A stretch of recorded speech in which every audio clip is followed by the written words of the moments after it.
Hello, and welcome back to Method News, where we talk about science-based manifestation methods and concepts. Don't forget to like and subscribe if you're into this topic. Let's get started. Today, we're talking about resting to recharge your manifestation batteries and why it's important to get enough rest when you're setting intentions, when you're trying to manifest a new reality, a new identity, and a new experience that's different than what you've been having, a new interpretation of your reality is really what we're talking about. So first, let's really define what we mean by rest, because I don't mean just sitting there or taking a nap or sleeping. It has to do with sleep, downtime, the time to reflect, the time to do things that are playful and entertaining, time to think about things, planning, time to just sit and be, time to spend time with people you care about, and also sensory soothing, removing anything from your environment that causes stress and avoiding things that overwhelm you, avoiding commitments that are overwhelming to your energy. It's almost like, you know, losing an identity because it's not that good for you anymore. It's like you just raise the bar every time you try to upgrade to a different identity. And when you take more time to rest, you have more time to really feel what you've already manifested. So if you find yourself like feeling overwhelmed, most of the times because you're not saying no enough. And you need selective socializing. You need to prioritize the aligned relationships and interactions as much as possible. Whatever you're interacting with needs to be as aligned as possible in the sense that it's it's not draining your energy. It's not making you feel tired after the fact. It feels natural and authentic and easy for you. You don't have to think too hard about it for it to run effectively. These are the kind of relationships that, you know, you're such good friends that you don't even often have to say it, even though you might still say it. Or the relationships that you're so aligned in your values or in your goals or in your priorities that it feels almost effortless. And you can tell the difference. Like if you've done 4 hours of work on work that is not aligned with you, you feel exhausted. You could do 10 hours of the same work or the same situation where you're working the same amount for like 8 to 10 hours on something you're really aligned with and you're really in flow state and you really enjoy. And you could feel like, yeah, I could just do longer. And I find that a lot when I'm writing about things or I'm researching things that I'm very into versus researching things that I'm required to is a completely different experience. When I'm required, I'm just trying to get as much information that makes sense and move past it. But when I'm aligned with something, I am curious, I'm interested. I want to know everything about it. I want to know every detail and I want to talk about it. I want to create stuff about it. I want to write things about it. I want to record things about it like I'm doing right now.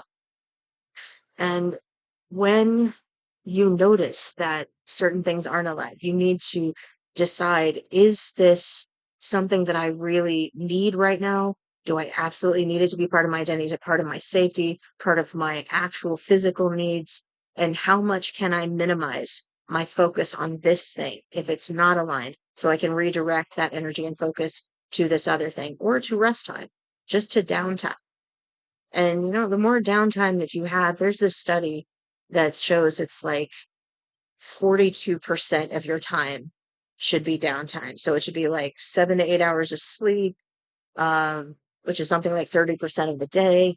And then there's, you know, uh, conversation, social interactions should be like 30 minutes a day at least, where it's like regenerative. Like your energy feels good after these interactions. Like you feel like you got a boost from talking to this person and it wasn't a draining conversation, it was an exhilarating conversation. And then there should be about 30 minutes a day of exercise where you're spending time with your body and moving your body. I recommend a lot more than that, honestly. I think that you should be in touch with your body as much as possible during the day, not necessarily always stretching, but always kind of giving it some time and focus. Does my body need a walk? Does my body need to stretch? Not necessarily doing those things all the time, but checking in as often as possible with your body. We manifest through our bodies and our nervous systems.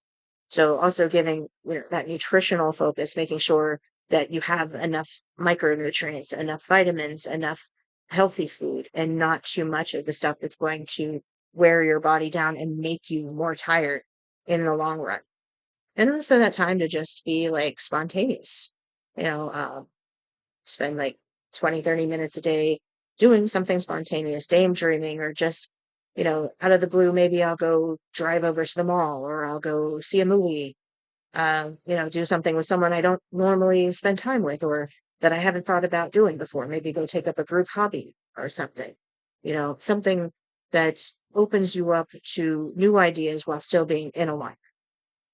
So I hope this has helped you understand a little bit more about why it's important to rest and recharge. And you need manifestation energy to be able to reveal a new reality, because changing anything about your current perspective takes a lot of energy in your body. Your brain uses up so much of your body's energy and is always looking for a way to be more energy efficient and to make things more consistent. So definitely be selective about what you do, how you spend your time, and reorganize your life in any ways that you can to give yourself more space and learn to say no to things. I mean, sometimes it's like shiny object syndrome and it's like fear of missing out, it's FOMO, but you're not missing out on anything that's not totally in alignment with you, because you only have so much time and energy, and you only have so much room and space to have these experiences. So choose the ones that make the most sense, that will be the most valuable for you in your particular character's experience. Thank you for listening. Please like, subscribe, and sign up for the Method Muse newsletter in the description below.